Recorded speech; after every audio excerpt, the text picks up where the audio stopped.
Today, we are going deep on a really fascinating philosophy of love called Arreqqana. And let me tell you, it's going to challenge some of our most common ideas about relationships and give us a completely different way of looking at things. All right, let's just jump right in with a question that, people have been debating forever.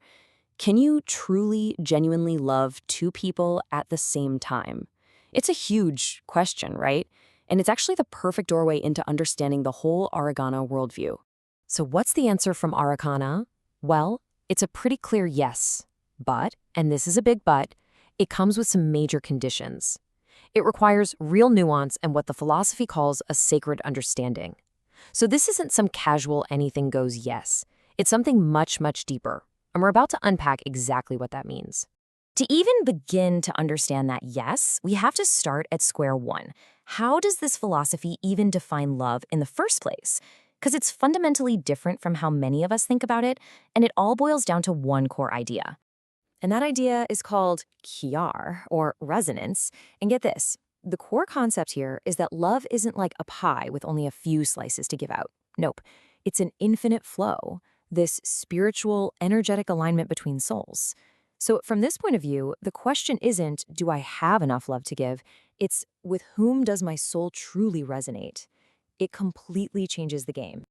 Okay, so if love is this infinite flow of resonance, how in the world do you navigate that? Well, the philosophy is built on what it calls the three sacred pillars. You can kind of think of these as the fundamental rules, or like the operating system for every relationship in Arreqqana. Pillar number one is resonance over rank. And this one's a really big deal. It basically means that the quality of a connection, its spiritual depth, its khiyar, is what matters most. It's not about titles like husband or wife or partner. It's all about the purity of that alignment between two souls. And this teaching just captures that pillar perfectly. It's saying that what other people think, all those social labels, they're basically meaningless. A connection that might look like nothing special to the outside world could actually be the most profound spiritual bond someone has, if that resonance is true. Now, building right on top of that is the second pillar, weaving over possession. Arreqqana uses this really beautiful metaphor of leal yara, which is like a life tapestry. Love isn't about owning someone. It's about being two separate individual threads that come together to co-create something beautiful and intricate. And this teaching just makes that crystal clear. It reframes a partner not as something you have, but as an active participant in this shared creation. It implies so much: care, intention, mutual respect, all in the act of building a life together. It's beautiful. And a final pillar is truthful intention over hierarchy. This concept, called kyaro, is all about the why. Why are you in this relationship? The honesty and the clarity of your purpose for being with someone is what gives the bond its spiritual weight, way more than any kind of power dynamic or social structure ever could. I mean, that's a powerful statement, right? It's basically saying that any relationship built on control or status, if it doesn't have a foundation of truth, is going to fall apart. Real strength in a bond comes from a pure and honest intention.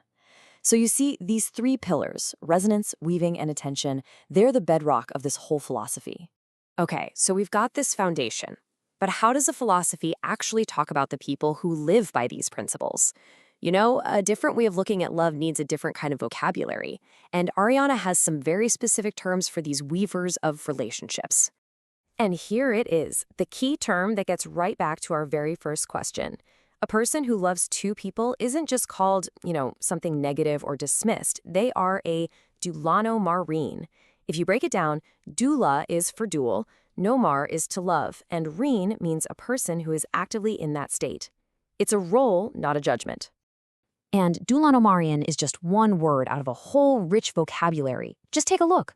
You've got terms for single partners, the nomarriin, and even for really specific unions, like the Ilunamarriin, which is about a three-way or triadic vow. This language allows for so much more nuance in describing all the different ways that people can connect. So we've talked about the people, and now we move to the shape of their bonds. And this is where it gets really fascinating, because Arreqqana actually uses sacred geometry to visualize and understand the structure of these relationships. It's not just an idea. You can actually see it. The two big ones are the triangle and the diamond. The triangle, or the Ilunamarra, is a triadic union. And the diamond, the Volushimara, is a rare four-person structure. So let's quickly break down what each of these shapes really means. So, the triangle isn't always just three people in a relationship together. More often, it's two people whose bond is anchored and elevated by a third point, like a shared divine purpose or a really sacred vow they both hold. Think of the partners as the base of the triangle, and that higher unifying goal is the top point. Then you have the diamond, which is even more complex. It's a structure of four interconnected partners. And the source material says it symbolizes this immense stability and clarity, where each person in the union sort of reflects and amplifies the others, creating this incredible multifaceted harmony.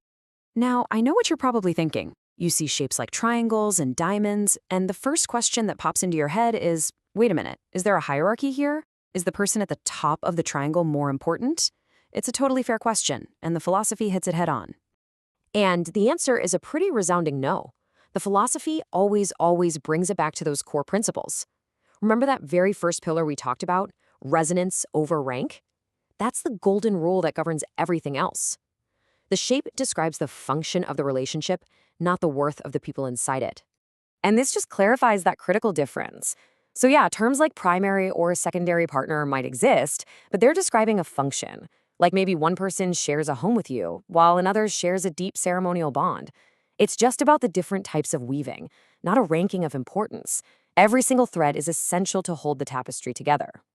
So, as we start to wrap this up, what's the ultimate takeaway here? If you boil down everything we've looked at, the pillars, the words, the shapes, it all points to one central, really transformative idea: love without possession. And this final teaching just says it all. It's such a powerful and poetic way to think about it. It suggests that the goal of love isn't to rank our connections or try to climb some imaginary ladder of importance. It's to appreciate how every unique bond, every different thread, contributes to the overall balance and the beauty of our life's tapestry. And that leaves us with a truly different way to think about love.